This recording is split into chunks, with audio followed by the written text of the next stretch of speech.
Porto Nacional, 152 anos de emancipação política. Mas a história desse lugar começou bem antes, há mais de 2 séculos e meio. Uma história que está bem viva na memória de seus moradores. Porto, que já foi real, imperial, hoje é nacional. Tudo começou com os portugueses.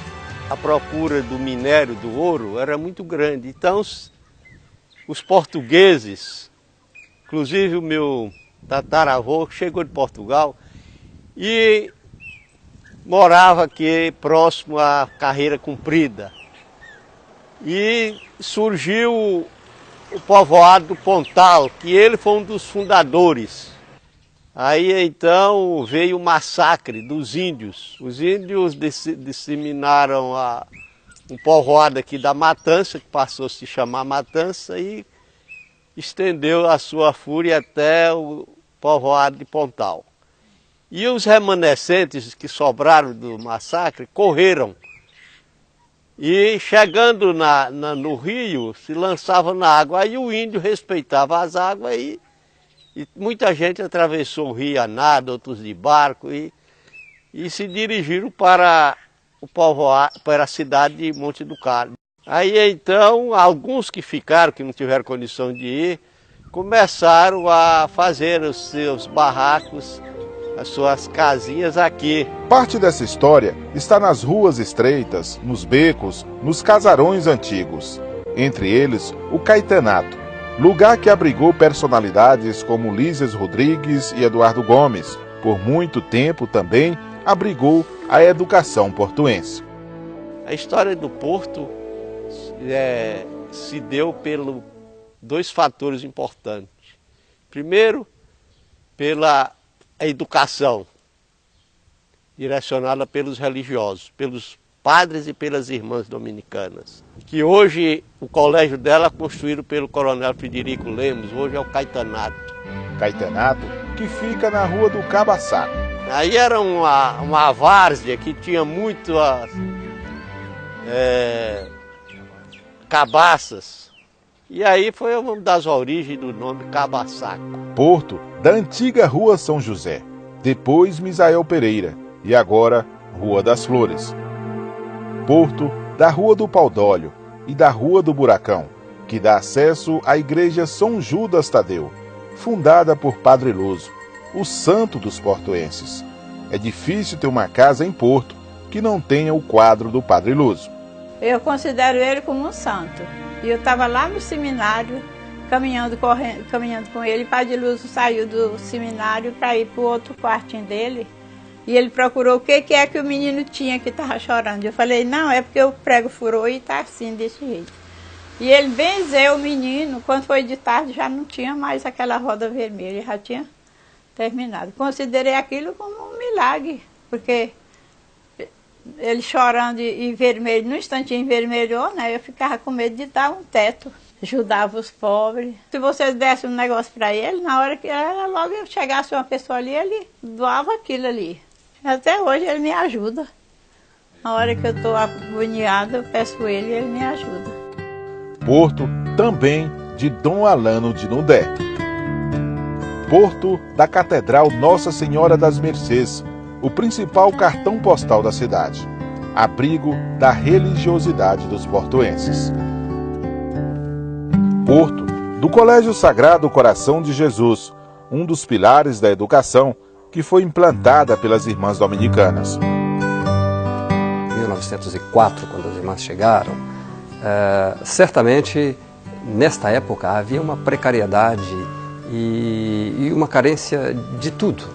Não só as carências materiais naturalmente existentes, mas havia o distanciamento do centro do poder, não permitia que aqui se tivesse uma infraestrutura mínima para a edificação das cidades, para a vida urbana. A comunidade era uma comunidade rural, a base da economia era fortemente sobre a agropecuária. Não havia uma rede de ensino institucionalizada pelo governo para poder ter escola para essa gente toda. Então os padres, 1880 e alguma coisa, e as irmãs dominicanas em 1904, chegaram encontrando esse contexto de completo abandono por parte do poder central das pessoas e dessas comunidades aqui ribeirinhas do Tocantins. Então elas chegaram neste ambiente de precariedade. Então a partir daí nós podemos estabelecer um marco entre o antes e o depois da chegada das irmãs dominicanas, certamente, porque elas se dedicaram prioritariamente à educação. Ora, isso é um divisor de águas. Não é? E quem eram elas? As irmãs dominicanas, de uma linhagem francesa da congregação, vêm para Porto Nacional ensinar. Então, ensinar, interessante. Um ensino formal, mas também influenciar a vida das pessoas em um estilo novo de vida, de como elas devem se relacionar com as demais pessoas, com Deus, com o mundo, consigo próprias. Então, houve uma mudança de paradigmas com a chegada das irmãs dominicanas a partir da sociedade. A sociedade mudou as suas referências, né? E, com o tempo, esses novos paradigmas, eles foram ficando cada vez mais enraigados e tornando pilares de uma nova sociedade nascente, trazido por essa cultura nova que chega com essas pessoas, que vem aqui com o propósito de ajudar as pessoas a serem educadas, né? Isso é muito interessante.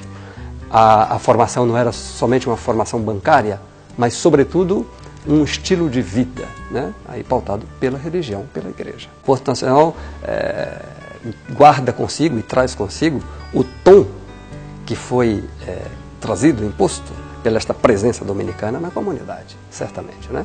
Você há de ver as nossas pessoas mais velhas, nossos avós, nossos pais, eles falam francês.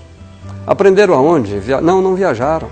Não, eles tiveram suas bases aqui com as irmãs dominicanas, que isso era matéria de escola, isso era uma exigência. Eles falam latim, têm noções disso. E imagine isso nesses sertões de Brasil, no século passado, né? A inovação que isso traz e a consequência disso na história, né? Então, quando se diz que Porto Nacional é uma cidade berço da cultura, o que significa isso? O significado está nas pessoas que nós encontramos hoje e trazem consigo essa carga cultural que tem suas raízes na formação trazida pelos dominicanos e pelas dominicanas aqui em Porto Nacional, né? E isso tem uma incidência em toda a sociedade tocantinense. Vieram a cavalo e foram muito bem acolhidas aqui em Porto Nacional. E começaram o trabalho assim, com muita dificuldade, porque era difícil o transporte. Mas elas eram amigas do avião da FAB, então elas responsabilizaram para acolher a eles, fizeram até uma casa para eles hospedarem na frente do colégio, e a FAB trouxe todo o material essencial para construir esse prédio, e eu vejo assim que essas irmãs que nos antecederam, muito inteligentes, construíram um colégio assim de futuro. Porto, que ainda tem muitas histórias para contar pelos seus próprios personagens, como é o caso do seu Hilário, 93 anos, o homem que durante 25 anos, de 1945 a 1970, transportava documentos, dinheiro e até ouro de Porto para Natividade e até Dianópolis. Seu Hilário lembra como hoje. Eu trabalhava por rematante do Correio, né? Ele que me pagava a viagem. Aí, quando tratava tal dia, eu ia, pegava a viagem, vinha, quando voltava, já tinha outro lá para cá. Vim lá para cá 3 dias, 3,5, no inverno, mês que ia até 4 dias. Tem uma ocasião que eu gastei 7 dias lá aqui, sempre invernado, o rio tudo cheio, deixava passar. Desde que eu preciso nadar, eu tenho com muita dificuldade. É Deus e eu. Deus e eu. Naquela época ele fazia muita falta, a gente mexia com roça, lavoura, né? E muitas das vezes passava do tempo de colheita, né? Teve uma vez que ele levou 8 gramas de ouro de Natividade a Dianópolis. Era muito difícil. Para hoje, graças a Deus alcancei. Hoje, esse período que nós estamos vivendo, né? Era muito difícil. Por causa de suas tradições, suas histórias, Porto vive nas alturas, capital da cultura e da aviação. É porque o povo de Porto Nacional é ousado demais. Pra você ter uma ideia, em 1957, o ano em que foi fundado esse aeroclube, passaram-se apenas 50 anos depois da invenção do avião. Ou seja, Santos Dumont voou em Paris em 1906 e 50 anos depois o povo de Porto Nacional já achava que podia ensinar a voar e funda este aeroclube. E, evidentemente, que com o passar do tempo, a presença de Dom Alano e a forte ligação dele com o brigadeiro Eduardo Gomes, começou a viabilizar a presença da Força Aérea em Porto Nacional. Eduardo Gomes ainda era tenente quando eles se conheceram. E essa união dos dois, né, essa união de forças para o desenvolvimento do Tocantins, fez com que eles estabelecessem a rota do Tocantins aqui com o Correio Aéreo Nacional. E começou a ter, então, uma linha regular de aviação civil em Porto Nacional, já no início da década de 40, década de 50. E o resultado é esse. Todas as famílias de Porto Nacional têm 1, 2, 3 aviadores, de uma forma muito comum e corriqueira. Porto Nacional, cidade que todo portuense tem um sonho de administrar. Eu, por exemplo, a vida inteira sonhei em administrar Porto Nacional.